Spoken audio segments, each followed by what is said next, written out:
Hello, welcome back to the channel. With this video we are gonna learn about कि कैसे हम अपने investment को इकट्ठा करें स्टॉक मार्केट के लिए या समथिंग के कुछ बड़ा हमने करना है आगे जाके समथिंग कुछ भी, तो ये कैसे होगा और कैसे कि हम क्या करेंगे।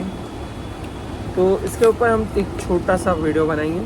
सबसे पहले हम एक माइंडसेट को सीखने की कोशिश करेंगे। जैसे कि अगर आप सिंपली देखें तो बहुत सारे ऐसे आपने किस्से या स्टोरीज सुनी होंगी कि जो बहुत रिच थे बट वो अपनी रिचनेस या जो भी मतलब उसको कंटिन्यू नहीं कर पाए। वो कुछ समय बाद या कुछ थोड़े टाइम के बाद वो जाके ब्रोक हो गए। अब definitely if they are broke तो उसका कोई रीज़न होगा, और ऐसा क्यों होता है कि बार बार ऐसा। तो एक एग्जांपल हम माइक टाइसन का लेते हैं। तो माइक टाइसन एक टाइम पे बहुत अमीर थे और उनके पास बहुत सारे पैसे थे। अभी नहीं, ऐसा देखेंगे आगे की बात। तो उनके पास टोटल इकट्ठा हो गए $400 मिलियन। यस, तो उन्होंने उन पैसों को क्या किया? सबसे पहले एक मैंशन खरीदा, एक गाड़ी खरीदी, कई गाड़ियाँ खरीदी, फिर वाइट टाइगर, ये क्या बोलते हैं $2 मिलियन का बाट टब। ओके, तो आप ऑब्वियसली देख रहे हैं कि उन्होंने सारे अपने पैसे गलत जगहों पे लगाए हैं। ओके,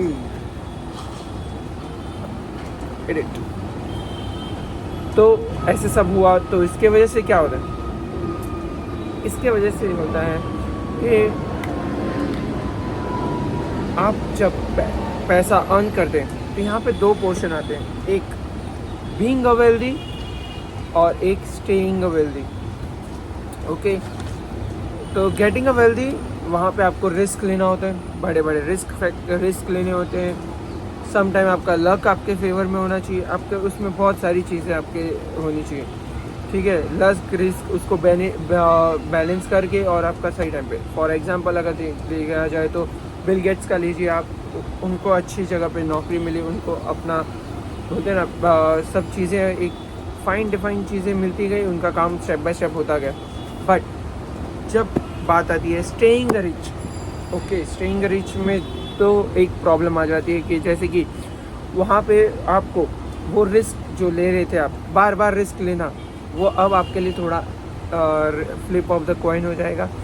तो आपको ज़्यादा रिस्क नहीं लेने, कैलकुलेटेड रिस्क लेने, आपको बैलेंस बना के रखना और आपको सेव करना है और अपने अमाउंट को। एक छोटा सा एग्जांपल है यूएसए के जेनेटर का। ओके, उन तो वो एक ही तरह के कपड़े पहनते थे, वो एकदम ऐसे थोड़े से नॉर्मल, कोई फैंसी चीज़ नहीं कुछ है। तो वो ऐसे ही करते करते और उनके आसपास में जितने भी लोग रहते थे वो सब यही सोचते थे कि he is very poor guy और समथिंग।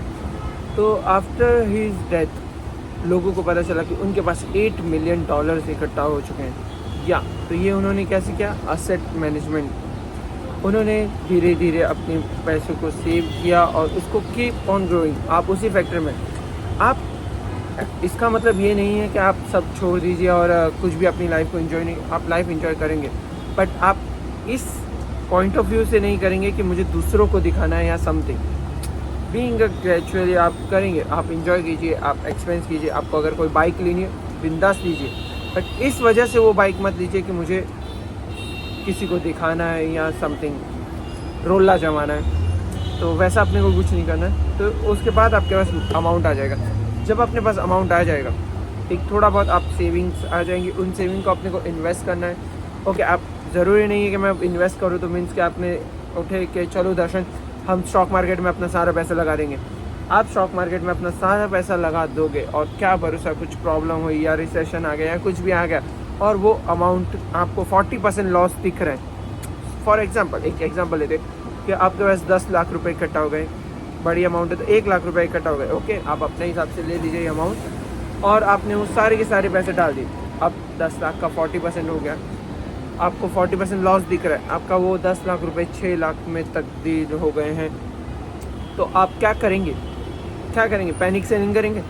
पैनिक सेलिंग में हमेशा आप एक ही बड़ी गलती करते हैं, जो है कि क्या भरोसा वो ऊपर उठ जाए। तो आप फियर में आप रुके रहते हैं तो और डाउन होता है, तो 40% से 45% हो गया और फिर 50%, तो 5 लाख। अब तो आप सोच रहे हो कि अगर 5 लाख तो मेरे हाथ में आ जाए, नहीं तो पहले तो 6 लाख थे, तो 1 लाख का नुकसान हो गया समथिंग।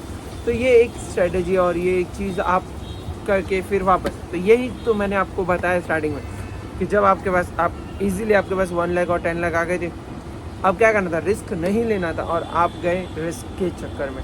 तो हमको क्या करना है, उसे स्मार्टली इन्वेस्ट करना है स्मॉल चीज़ों में और अपने पोर्टफोलियो को डाइवर्सिफाई करना है। आज से मेरा एक आप देखोगे 2 से 3 साल पहले का वीडियो, तो वहाँ पर भी मैंने यही सेम फैक्ट कहा था कि हमें डाइवर्सिफाई करना है, बट कैसे करना है चलो जानते हैं। तो डाइवर्सिफाई के लिए हमको अब अगले वीडियो में मिलना पड़ेगा, बिकॉज ये वीडियो बहुत ज़्यादा हो गया है, 5.32 सेकेंड पे चल रहा है। और नेक्स्ट टॉपिक भी हमारा यही है कि getting a wealthy versus staying a wealthy. तो ये हम नेक्स्ट वीडियो में आपको मिलेंगे।